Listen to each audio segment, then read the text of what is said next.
أخرى. ومشاهدينا الآن سنستمع ونتابع كلمة الفريق أول عبد الفتاح السيسي كاملة. نوجه التحية لأرواح شهداء الجيش والشرطة خلال الفترة اللي فاتت. أستأذنكم في كده.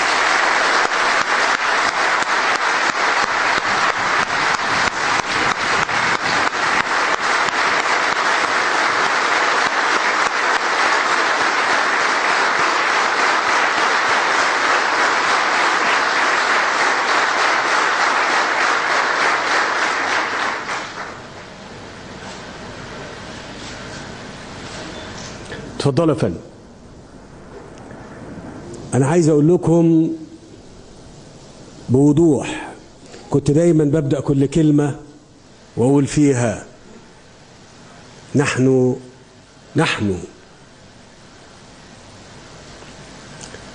ناس شرفاء أمناء. خلي بالكم من الكلام ده كويس. اوعى تفتكر انك انت بتقف ورا غدر ولا خيانة ولا مكر ولا دسائس. لا، احنا ما عندناش الكلام دوت، وانا بأكده دلوقتي معاكم ليكم كلكم عشان افكر نفسي وافكركم. نحن لا نخون ولا نتآمر ولا نغدر ولا نكيد.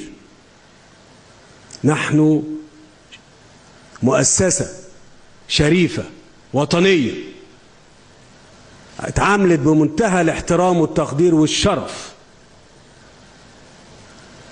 لمدة سنة كاملة، وببدأ كلامي بده وبفكركم وبفكر نفسي، بقول ان احنا اتعاملنا بمنتهى الشرف وكنا أمناء في كل شيء، وقلنا كلام وتقديرات عن كل اللي احنا رايحين له ده. اللي احنا رايحين له ده مش جديد على الناس ومش جديد علينا، احنا كنا شايفينه وعارفينه كويس ونبهنا عليه، وقلنا اللي هيحصل في مصر احنا سنصل الى اقتتال تحت اطار ديني. اطار ديني سيتحول الصراع اللي موجود من صراع سياسي الى صراع ديني. ناس هترفع وتحول الخلافات اللي بين الناس وبعضها إلى إن ده حرب ضد الإسلام وضد المسلمين. لا لا لا، توقف عندك هنا. الإسلام ده بتاعكم انتوا بس ولا إيه؟ مين قال لكم إحنا مين؟ إحنا كمان ما إحنا ممكن نكون مسلمين شرفاء حريصين على الإسلام زي ما انتوا حريصين عليه. أنا عايز أقول لكم إن لقيت في الإسلام اللي بيتقدم لك حاجة خوفتك، حاجة أفزعتك، توقف قدام ده وراجع الموقف. هقول تاني، لو لقيت في الإسلام اللي أنا بقدمه لك حاجة تخوفك أو تفزعك أو ترعبك، راجع الإسلام بتاعي ده، لأن الإسلام عمره ما كان كده، عمره ما خوف حد ولا فزع حد، سواء كان اللي انا بتكلم معاه ده صالح او مش صالح. عنده خطاب لكل الناس وعنده سعة لكل الناس. انا مش هتكلم في الدين بعد فضيلة المفتي، مش هتكلم في ده، لكن انا بقول بس اشارة عابرة كده. احنا جينا اللقطة اللي انتوا جبتوها في الفيلم التسجيلي، قلنا في نوفمبر يا سادة التقوا وعودوا، لأن احنا المصالحة أهم، ووجدوا صيغة للتفاهم فيما بينكم. الكلام ده مش بينطبق على فئة دون الأخرى، على الجميع، على الجميع. ما حصلش. جينا في الكلية الحربية قلنا إن الصراع ده سيؤدي إلى دخول البلاد في نفق مظلم. كل الناس في الوقت ده قالت ليه الفريق السيسي بيقول كده؟ ليه بيقول ان اللي احنا فيه ده سيؤدي الى نفق مظلم للبلاد؟ انا عايز اقول احنا ما فاجئناش الناس ابدا ابدا. كل اجراء من الاجراءات اللي تمت كانت بتبقى اجراءات شفافة ونزيهة وامينة، ومخلصة وكمان فيها فهم للي احنا رايحين له. لو ما كناش يا جماعة هنتعامل ونحل المسائل، هيحصل ان احنا ندخل في حرب أهلية بين الناس وبعضها. انتبهوا لده، ده الكلام. واعطينا مهلة واثنين وثلاثة، وتكلمنا بوضوح كامل مع المعنيين بالأمر. احنا كده رايحين لمشكلة كبيرة جدا لبلدنا، وهيبقى في اقتتال بين الناس، وانا كقوات مسلحة هبقى مش عارف اعمل ايه. لو الناس اللي بتخرج بالملايين ديت لم يتم تلبية مطالبها، هتبتدي تتعامل بعنف، والمؤيدين يتصوروا ان هم بيدافعوا عن الاسلام. اقسم بالله الكلام ده اتقال بمنتهى الوضوح ده في مارس السنة دي للرئيس السابق، والله قلنا له ده اللي هيحصل. وانا كجيش هعمل ايه؟ هقف يعني افض ده واتعامل مع ده ازاي؟ ده الكلام اللي اتقال، مفيش حاجة احنا خبيناها عنهم ولا عن تطوراتهم. تطورات الموقف ده هيودي لفين؟ احنا كنا شايفينه وعاملين حسابه ونبهنا عليه عشان ما نوصلوش. ولكن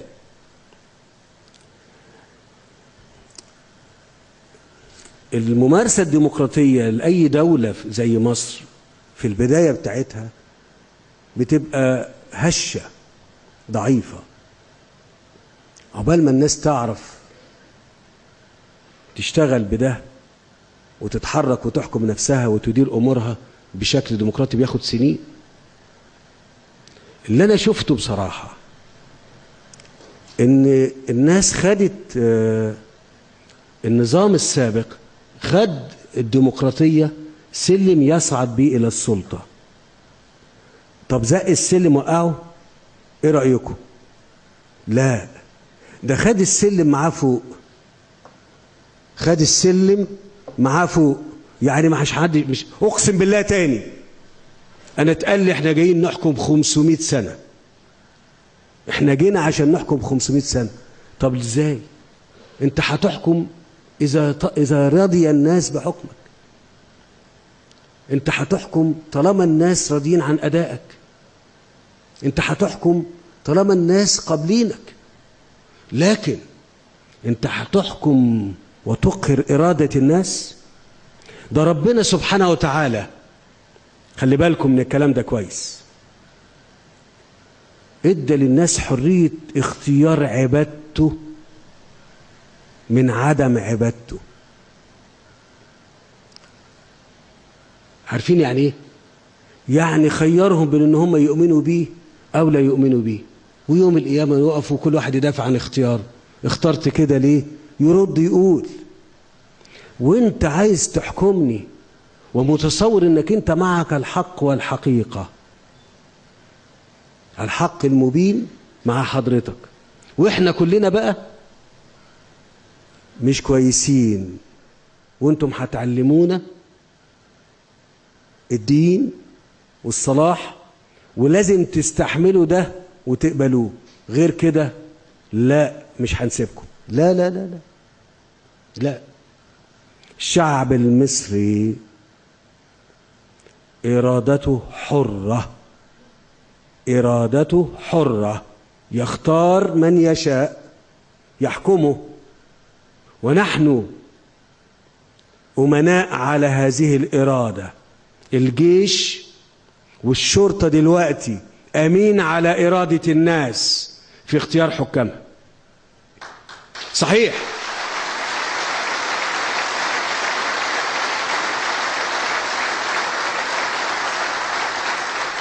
اوعوا تفتكروا ان الامر مش واضح بالنسبه لنا او ان احنا ايدينا، لا لا، احنا نعرف ربنا كويس قوي وهنقف قدامه، واحنا ما بنخافش من الموت، احنا بنخاف من لقاء الله اللي هيحاسبنا فلو كنا احنا متأكدين ان اللي احنا بنعمله ده على الحق فما فيش مشكلة خالص في الموت خالص.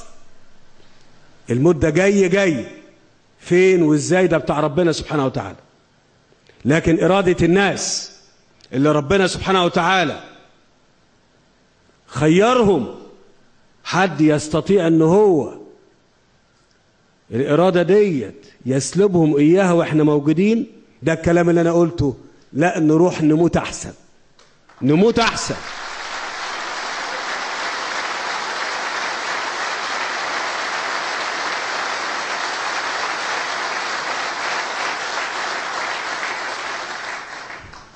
في نقطة مهمة جدا عايز أقولها في النقطة اللي أنا بتكلم فيها دي. بيتقال إن ده حكم عسكر. لا والله ما حكم عسكر، ولا في أي رغبة ولا إرادة لحكم مصر. أنا عايز أقول لكم شرف إن احنا نحمي إرادة الناس أعز عندنا وأعز عندي شخصيا من شرف حكم مصر. أقسم بالله على ذلك. شرف حماية إرادة الناس وحريتها في إنها تختار ما تشاء وتعيش كما تشاء أعز وأشرف عندي أنا، أقسم بالله، من حكم مصر.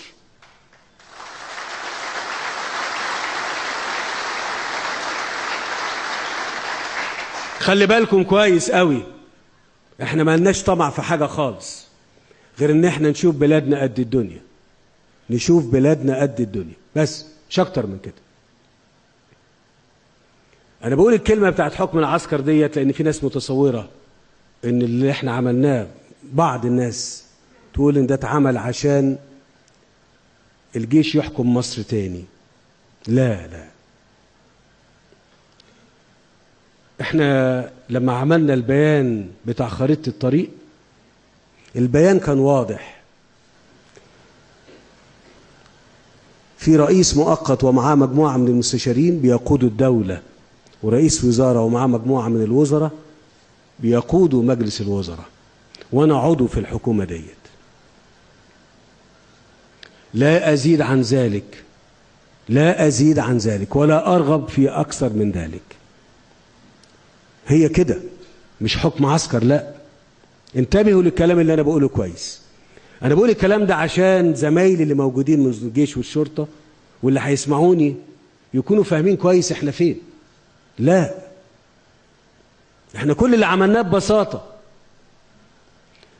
يعني عافينا البلاد من أزمة كبيرة جدا واقتتال بين الناس وبعضها، وقلنا احنا مستعدين يكون الاقتتال معانا، احنا نبقى بديل عن الشعب المصري. خلي بالكم، بدل ما المصريين يقاتلوا بعضهم، لا، قتلونا احنا ونحمي الكل بقى، لان اللي هيقتلونا كام؟ لكن لو المصريين كلهم مع بعضهم كانت هتبقى حرب كبيرة قوي يموت فيها آلاف ويمكن ملايين. لكن معانا احنا نستحمل ده لاجل خاطر بلادنا. انتوا بتلومونا على حبنا لبلادنا ولا ايه؟ بتلومونا على حبنا لبلادنا ولا ايه؟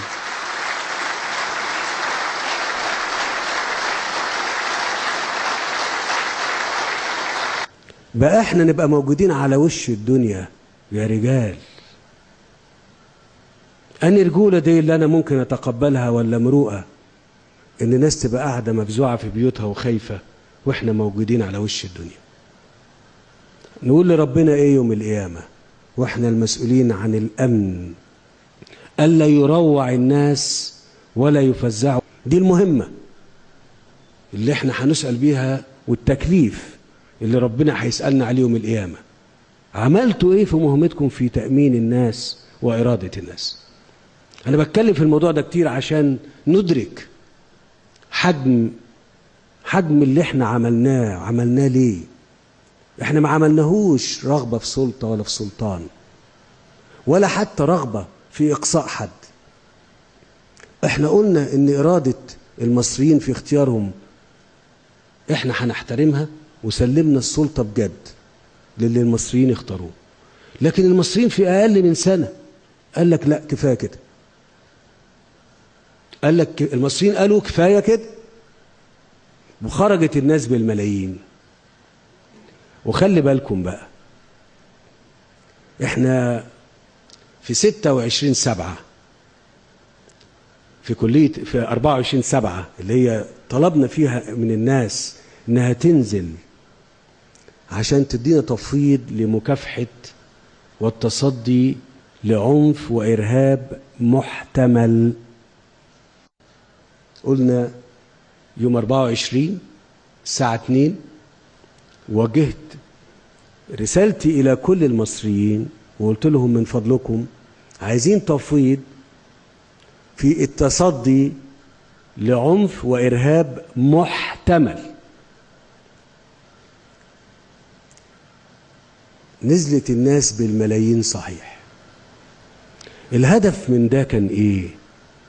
الحقيقة ما كانش بس الهدف اللي احنا طرحناه وقلناه في الطلب اللي طلبنا بيه من المصريين، إنما كان الهدف بالإضافة لكده إن أنا بقول للعالم اللي أنكر على المصريين والإعلام اللي أنكر على المصريين، الإعلام الخارجي اللي قال إن لا شوفوا بقى حجم الناس اللي خرجت في طلب في خلال يوم ونص.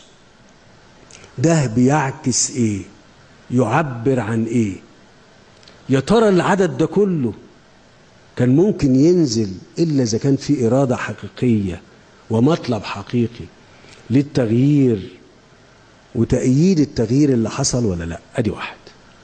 2، حتى لهذا التيار أن يرى إذا ما كانش عنده فرصة سبق أنه يؤكد ويرى، يشوف إن في إرادة للناس، إرادة حقيقية ورفض حقيقي. الحاجة رقم 3، كان لازم ضباط الجيش والشرطة يروا بالراحة اللي هم بيعملوه، يشوفوا قد إيه إن المصريين حطوا في رقابينا أمانة كبيرة، وإحنا قد الأمانة إن شاء الله، إحنا قد الأمانة إن شاء الله.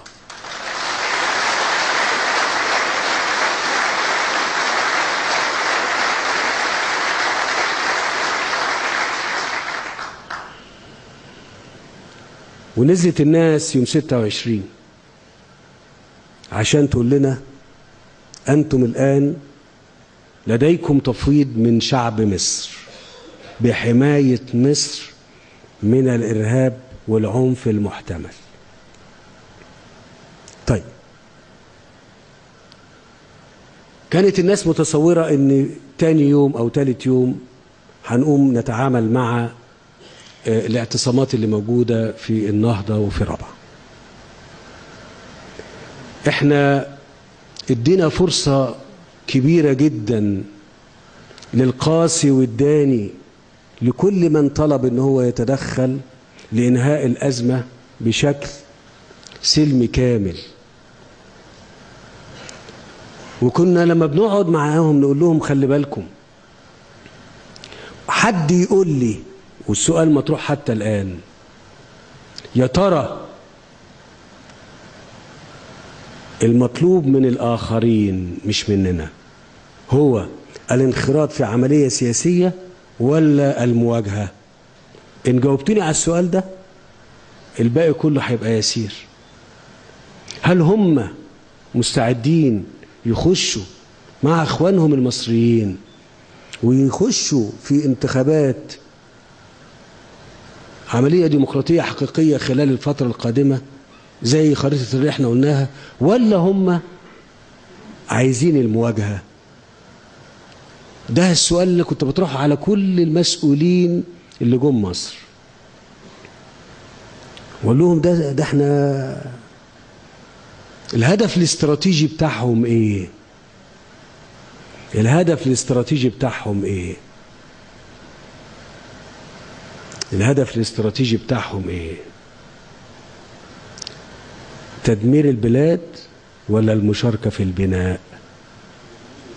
خلي بالكم عشان تبقى الأمور واضحة. إذا كانت المشاركة في البلاد وبناء البلاد وتعميرها مين يرفض ده؟ إنما إذا كان الهدف تدمير البلاد والعباد مين يوافق على ده أو يقبل ده أو هيسكت على ده؟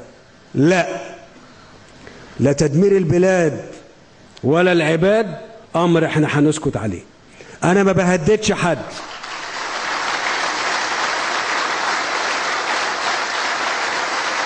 أنا ما بهددش حد، أنا بقول إذا كان الهدف هو تدمير البلاد والعباد في مصر، لا احنا مستعدين قوي لده، لأن ده أمر ما يرضيش ربنا، ده أمر ما يرضيش ربنا، واللي ما يرضيش ربنا احنا هنبقى موجودين معاه، بندعمه بنأيده. كل ما يرضي ربنا احنا هنأيده وندعمه. أنا هتكلم عن الفرص الضائعة، عن الفرص الضائعة. أنا عايز أقول إن خلال السنة كان في فرص كتير جدا لتعديل المسار وإيجاد يعني مساحة تفاهم بين النظام السابق وبين اللي موجودين من القوى السياسية والرأي العام وكده. لكن الحقيقة الفرصة كانت ورا الفرصة بتضيع. العناد وتصور ان المسار اللي هم ماشيين فيه هو المسار السليم، والاعتقاد بأن الكل بيتآمر عليه، ان القضاء بيتآمر، ان الإعلام بيتآمر، ان القوى السياسية بتتآمر، الجيش بيتآمر، كله، أقول مش عايز أجيب فئات أخرى في المجتمع، كله بيتآمر عليك. طيب يعني أنت عايز تقود نفسك بس ولا تقود الدولة المصرية بكل ما فيها؟ عايز تقود الدولة المصرية بكل ما فيها، يبقى لازم توجد صيغة للتفاهم والتعامل والتعايش مع كل فئات المجتمع المصري. ده ما حصلش، وبقول فرص ورا فرص. كان الكلام الأول في تعديل وزاري محدود والنائب العام، ثم تعديل وزاري موسع، ثم إلغاء الوزارة كلها، والفرصة ورا الفرصة. وإحنا بنؤكد ليهم كده إحنا رايحين لمواجهة خطيرة. الفكرة اللي مسيطرة فكرة تانية خالص غير فكرة الدولة زي ما قلت قبل كده. التصور اللي موجود والبناء الفكري بناء فكري مختلف خالص. زي ما بقول احنا على الحق المبين وما دوننا على الضلال المبين. طب احنا طب لو كان ده 95% من المصريين هم اللي على الجانب الآخر، طب جين تقودوهم ليه بقى؟ فالفرص الضائعة، ثم ال7 أيام مهلة كانت فرصة أخرى ضائعة، ثم 48 ساعة كانت فرصة أخرى وأخيرة ضائعة. وقلنا بقى خلي بالكم عشان تشوفوا قد إيه قيمة ووزن الوطن في عقول وقلوب هؤلاء الناس. خلي بالكم لو أنا مكاني هيترتب عليه إن سقوطي أنا ولا سقوط الدولة، يا ترى اختار إيه؟ يا ترى الواجب والمسؤولية والأمانة تقول الوطن يسقط ولا النظام يسقط؟ مين اللي يسقط؟ النظام يسقط مع السلامة، بس مصر تبقى. ده الكلام اللي كل مسؤول ووطني ومحب للرب ولبلده يكون حاطه في الاعتبار. تسقط مصر ولا يسقط النظام؟ تهدوا مصر كلها ولا تحكموا؟ لا طبعا، لا ما نحكمش خالص، والناس تعيش في أمان وسلام. ما نحكمش خالص، بس الناس تعيش في أمان وسلام والبلد تعيش. لا، ده انت بتفكر غير كده بقى. ده احنا نهدها كلها ونهد جيشها ونهد الشرطة بتاعتها، وفي خلال أيام ندمر الأقسام والمديريات زي ما حصل في 25 يناير و28 يناير، ويروع الناس لمدة سنتين وهم ماشيين، كل راجل ماشي في الشارع مهدد، كل سيدة ماشية في الشارع مهددة، كل واحد راكب سيارة مهدد، نتيجة تصور إن له إصلاح في الأرض. أنا بقول الكلام ده عشان كان ممكن قوي لما كنا بنتكلم مع الرئيس السابق وبنقول له يا فندم من فضلك قول اعرض نفسك على استفتاء يجنبنا كلنا الفتن، وهذا الأمر لما تطلع نتائجه إن كانت نتائجه لصالحك الطرف اللي كان خارج يسكت، وإن كانت ضدك الطرف المؤيد ليك يسكت. أي إنسان بيقود دولة وعايز المصلحة العليا للدولة كان لابد يقبل ده بمنتهى البساطة. لا، أنا أو الإيه؟ الفوضى، أنا أو الدم. ليه يا سيدي؟ يعني الناس مش من حقها تقول لك لأ؟ استنوا عليا 4 سنين ونبقى نتكلم في الانتخابات اللي بعدها. هي البلد هتستحمل 4 سنين؟ دي فرص ضائعة. تاني، البيان طلع بمنتهى البساطة، حل المسألة بالراحة خالص، وقلنا ان احنا في خلال 9 شهور خريطة طريق محترمة ترجعنا لمسار ديمقراطي جديد، واللي عنده أغلبية عنده الفرصة تاني بمنتهى البساطة، ولم يتم عمل إجراء استثنائي واحد. وتعالوا أتوقف هنا قدام نقطة في منتهى الأهمية. أنا مش عايز أحلف كتير، لكن أقسم لكم بالله لم يتم التنسيق خارجيا مع أي دولة على أي أمر.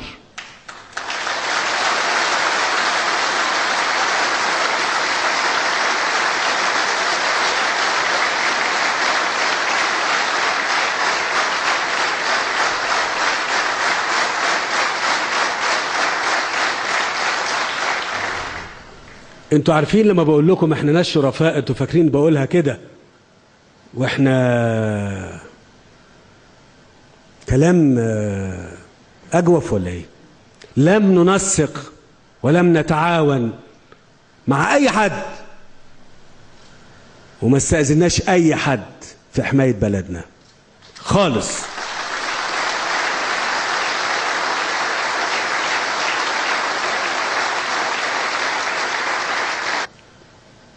وراحت الفرصة. كان ممكن قوي التيار المؤيد بمجرد البيان ما طلع يتوقف ويقدر موقفه. الموضوع ده وصلنا للحالة ديت، طب مصلحة الوطن ايه؟ طب أدائنا احنا ايه؟ بتجرد طيب نقبل. وممكن أقول كمان نعتذر عن سوء إدارتنا للدولة خلال هذه السنة، نعتذر عن سوء الإدارة خلال هذه السنة لشعب مصر. شكرا، ونعتذر وندخل نكمل. يا ترى ده كانت فرصة ضائعة دلوقتي ولا لا؟ مش كده؟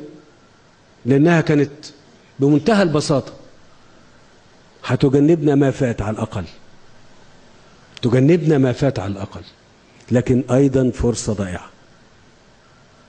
طب يوم الأيام اللي بعد كده محاولة تغيير الواقع بالقوة، نزول في مهاجمة الناس في الشوارع، ثم بعد يوم 26 فرصة ضيقة أخرى. الناس كلها خرجت يوم 26 وبيترتب صباح السبت لعمل كل الإعلام الغربي يشوفوا على إن لا لا لا لا ده في اقتتال وبيقتلونا وبيمنعونا ده الصورة اللي بتتقدم. أنت مش عايز تخطط عشان تحافظ على بلدك، أنت ما بتخططش عشان تكبر بلدك، ما بتخططش عشان أهلك وناسك، لا أنت بتخطط عشان تحكمهم وبس. بس أنا عايز أقول لك وبقول لكم كلكم، حجم التحديات اللي موجودة في بلادنا، حجم التحديات اللي موجودة في بلادنا حجم ضخم جدا جدا جدا. وأنا ما كنتش بتكلم في الموضوع ده قبل كده يعني في العلن، لكن كل القوى السياسية لما كنت بقعد بتكلم معاها من أول إبريل أو مارس 2011، وده كان دور أنا بقوم بيه، كنت بقول لهم إن حجم التحديات الأمنية والسياسية والاجتماعية والاقتصادية وحتى الدينية ضخم جدا في بلدنا، لأنها تراكمات سنين طويلة جدا جدا. فإن ما كانش المصريين يتحاج عليهم ويبقوا كلهم كتلة واحدة، التحديات أكبر من مصر لكن مش أكبر من المصريين. التحديات اللي موجودة جوه مصر ضخمة جدا، قد تكون أكبر من قدرات مصر كدولة لكن مش أكبر من قدرات المصريين كشعب ووطن أبدا، قادرين على أنهم يتجاوزوه. ده أمر أنت عايز تديره وبمعزل تماما على أن 90% أو 95% من المصريين يبقوا معاك، ومتصور أنك أنت هتستطيع أن تقود البلد وتعبر بها إلى الأمان والسلام. مش هيحصل، ودي فرص ضائعة، فرص ضائعة. واللي احنا فيه دلوقتي ده استكمال للفرص الضائعة، ان احنا نبقى كلنا كيان واحد، كلنا مجموعة واحدة. اللي اذا كان في تصور ان العنف يركع الدولة او يركع الناس، ده امر محتاج مراجعة. لا، بقول تاني، طول ما الجيش والشرطة موجودين، وانا بوجه كلامي دلوقتي ليكم انتم، للجيش والشرطة،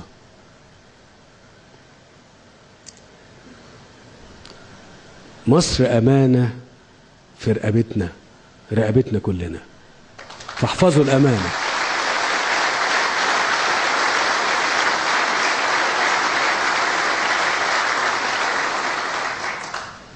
احنا مش بندعو إلى قتل الناس أو إلى إرهاق الناس، لا، احنا بنقول نحمي بلادنا ونحمي شعبنا. طيب المسار اللي احنا قلناه في فرصة انه يتعدل؟ لا، المسار ده هو عبارة عن خريطة تدي فرصة للمصريين ان هم يستعيدوا ارادتهم ويحطوها مرة تانية، واللي ينجح كلنا هنعظم له ونحترم. ده الفرص الضائعة اللي انا بتكلم فيها عشان اقول يا ريت ما يبقاش في فرص اخرى ضائعة، لان احنا البلد ممكن تساع العدد اللي موجود ده اضعاف مضاعفة، ولكن المواجهات هتبقى مش في صالح اللي هم عايزين يواجهوا، لان احنا مصرين على حماية مصر وشعبها، مصرين على حماية مصر وشعبها. طب مصرين بس وقادرين ان شاء الله.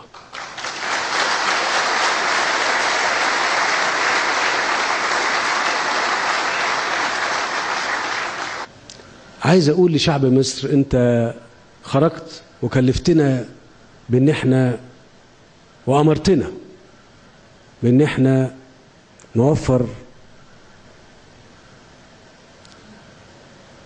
الامان لك ونجابه العنف والارهاب المحتمل. خلونا أكمل في النقطة ديت، لأن لازم تعرفوا إن ده أمر مش كان على قد الاعتصام بتاع رابعة، لا لا لا، ده موضوع ممكن يمتد، وأنا بقول كده عشان تبقى الأمور واضحة. وعايز أقول للمصريين خروجكم ده التزام لينا جميعا، وعايز أقول لكم إن أنتم في دور لكم. أنا النهاردة هنقوم بدورنا كاملا وأرواحنا على إيدينا بكل الحب لكم، للمصريين، كل المصريين، المسلم والمسيحي، كل المصريين، لهذا الوطن بكل الحب. لكن أنا عايز أقول عملية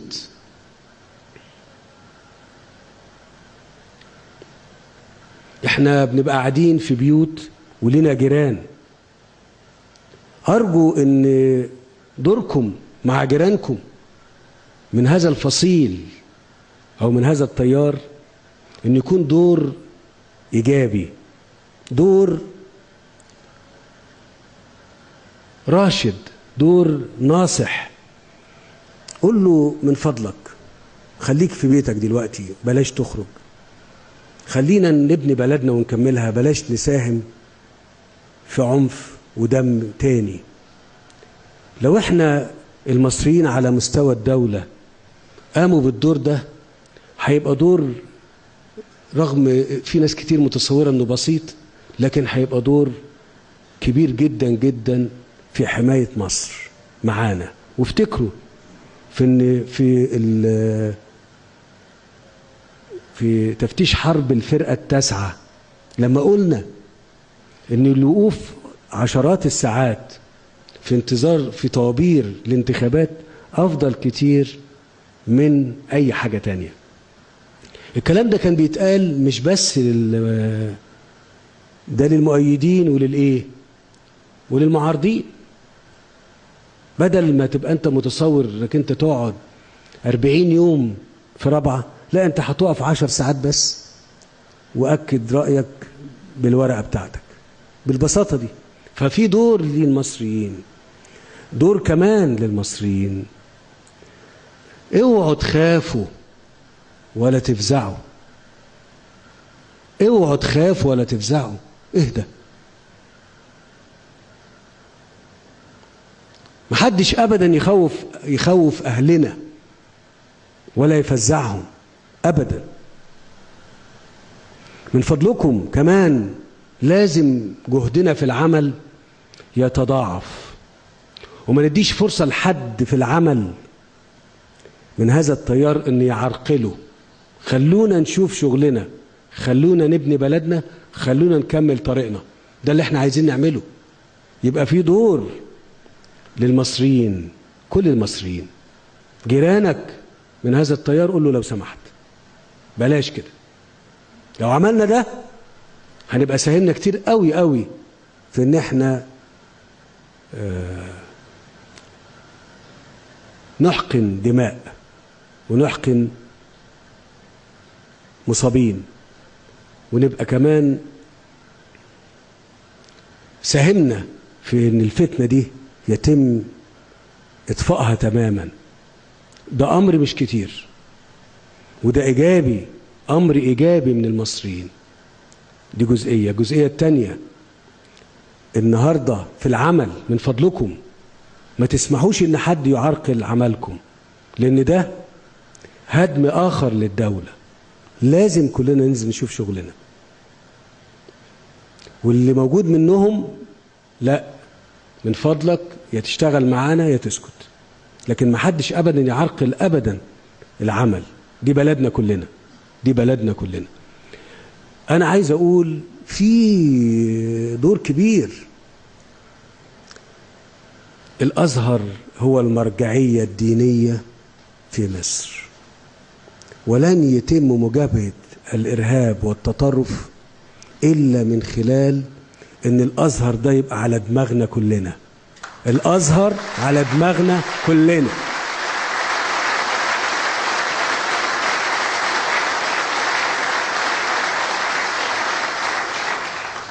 أنا بقول الكلام دوت مش دعم للأزهر، أنا بقول الكلام دوت حقيقة.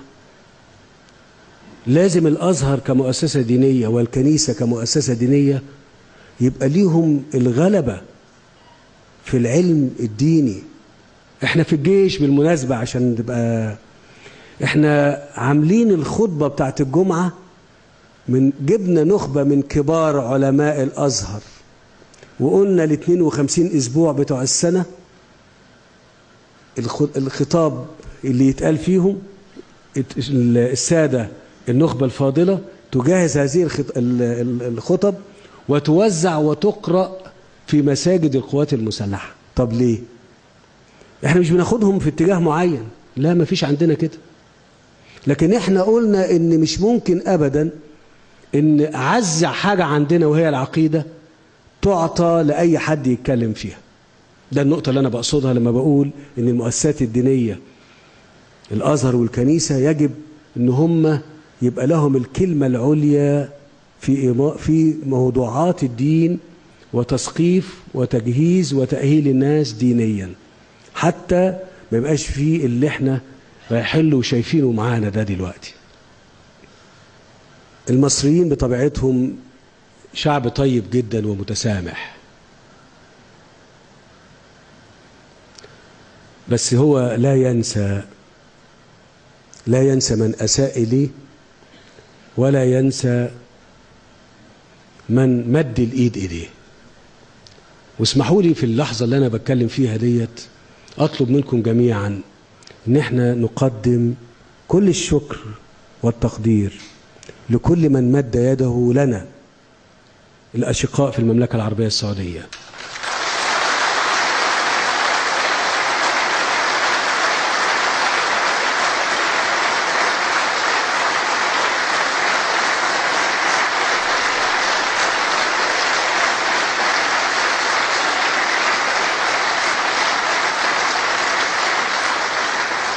خلوني من فضلكم أوجه تحية خاصة لجلالة الملك عبد الله اللي قام بأقوى تحرك منذ عام 73.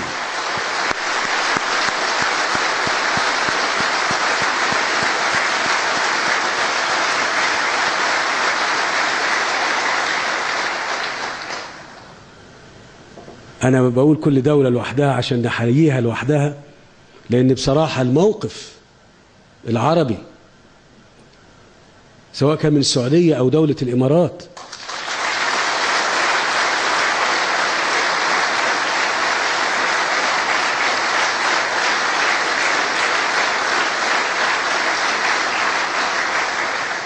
دولة الكويت الشقيقة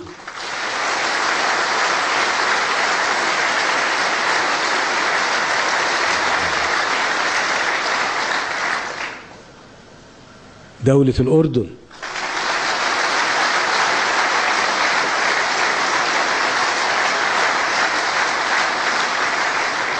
دولة البحرين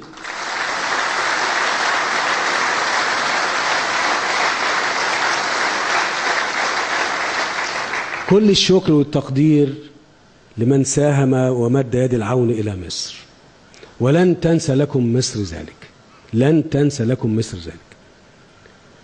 أنا برضو عايز أوجه رسالة للآخرين، عايز أقول له من فضلك راجع موقفك، راجع موقفك.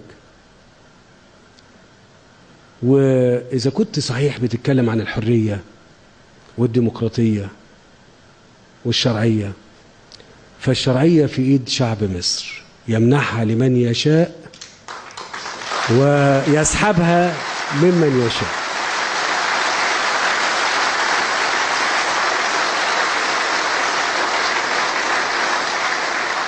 الشرعية دي ملك للمصريين يعطوها ويسحبوها. فمن فضلك راجع الموقف ده كويس. المصريين هم اللي بيقرروا يعطوا الشرعية لمين ويسحبوها امتى.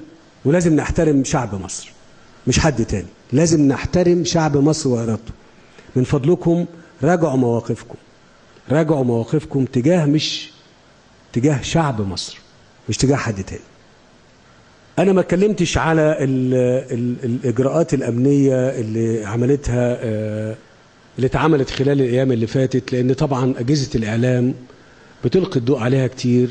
لكن عايز أقول لكم بمنتهى الأمانة إحنا حريصين على كل نقطة دم، حريصين بجد يعني. بس يا ترى هل الآخرين كمان حريصين على دمائنا ولا لا؟ طب هم حريصين على دمائهم ولا لا؟ يعني ماشي، لما النهارده خلال الأيام اللي فاتت ديت تتهاجم اقسام ومديريات في مختلف محافظات مصر، ويسقط شهداء من الشرطة، ويسقط ضحايا من المهاجمين، ضحية فكرة خاطئة، فهم مغلوط. انت متصور ان هيتساب ان الاسم والمديرية يقعوا وتقع مصر ولا ايه؟ طب ليه؟ طب انت عايز توقع مصر ليه؟ لا، المنشآت الشرطية والمنشآت العسكرية ومنشآت الدولة، لا لا، ده أمر لا يمكن السكوت عليه، وسيتم التصدي ليه بكل قوة وحسم.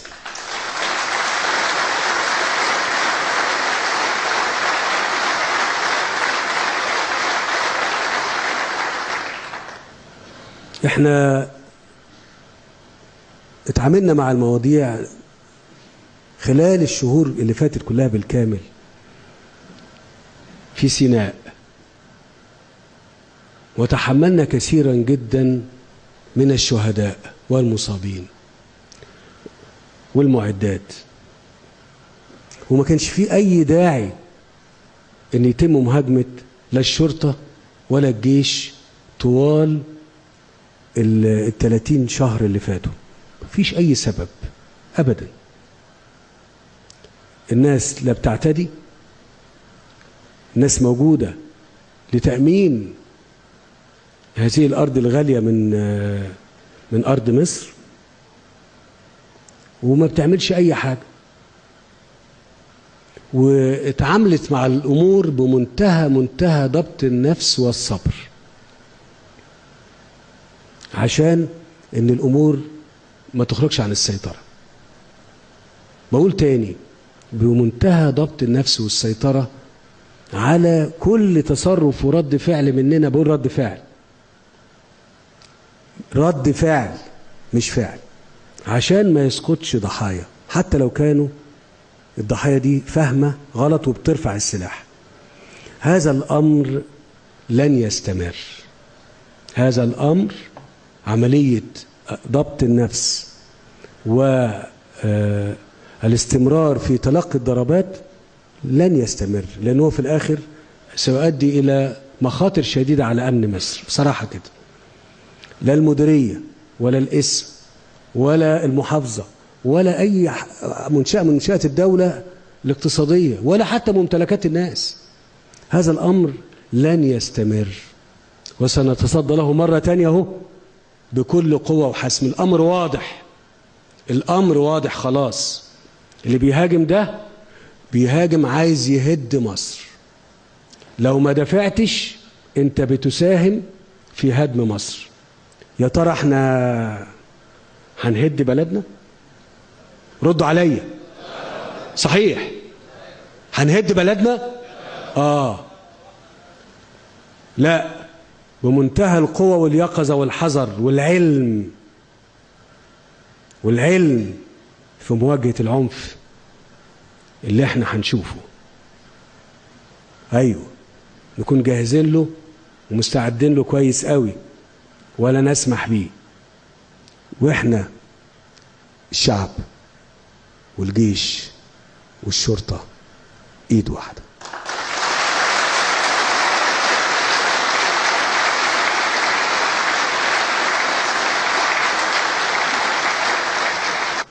الناس اللي كانت بتتكلم على ان فض الاعتصام يعني يتم بشكل سلمي، حصل. واحنا قعدنا الايام الطويله جدا نناقش كل التفاصيل اللي تخلينا نصل الى ان الفض ما يبقاش فيه خساره خالص. بس انا هعمل ايه؟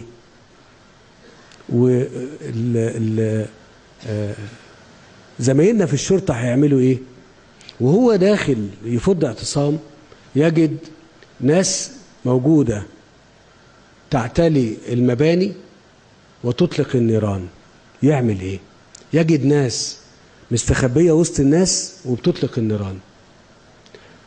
انا ما بقولش ان كلهم بيطلق النيران، لكن كفايه قوي ان يبقى في 20 30 واحد 50 واحد يطلق النيران في حجم تظاهر او اعتصام بالحجم ده. الاعتصام وفضه السلمي اللي كتير من الناس بيطالبونا بيه، انا بتكلم عن الناس اللي في الخارج، بقول لهم هاتوا كل الاعتصامات وكل التظاهرات اللي موجوده في الدول بتاعتكم وشوفوا حد رفع السلاح او كان عنيف في تظاهره، وشوفوا رد فعلكم تجاه السلاح لو في سلاح او تجاه العنف لو في عنف. انا بقول الكلام دوت عشان بختم بيه كلامي، بقول ان احنا حريصين جدا على كل المصريين وأمناء جدا في تعاملنا مع كل المصريين، بس يا ريت كمان التيار ده يتعامل معانا كده بالأمانة اللي احنا بنتعامل بيه معاه، مش الناس تغدر وتقتل بالناس وتختبئ. امبارح في مش سر ولا حاجة يعني، في مساكن عين شمس القوات موجودة في الأرض لحظر التجول، وفي ناس موجودة في مباني تحت الإنشاء برضو بتطلق نيران. طب ليه؟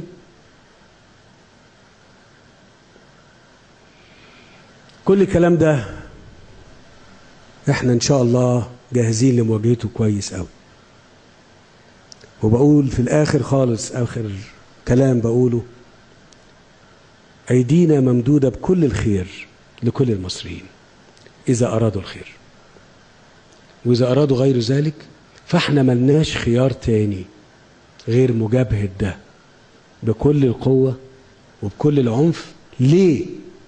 عشان نحمي مصر، دولة مصر، حماية الدولة المصرية.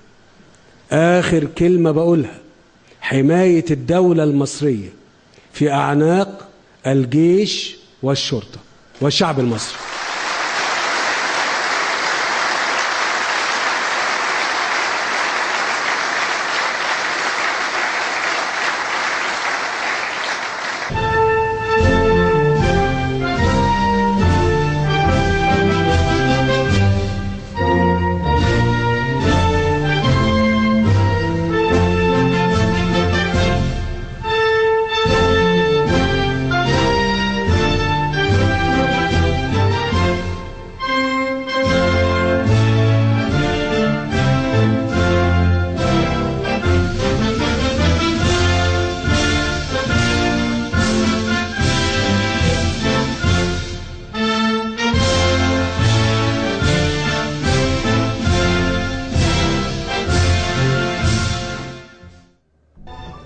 ومشاهدينا مشاهدي تلفزيون الحياة، كنا مع كلمة الفريق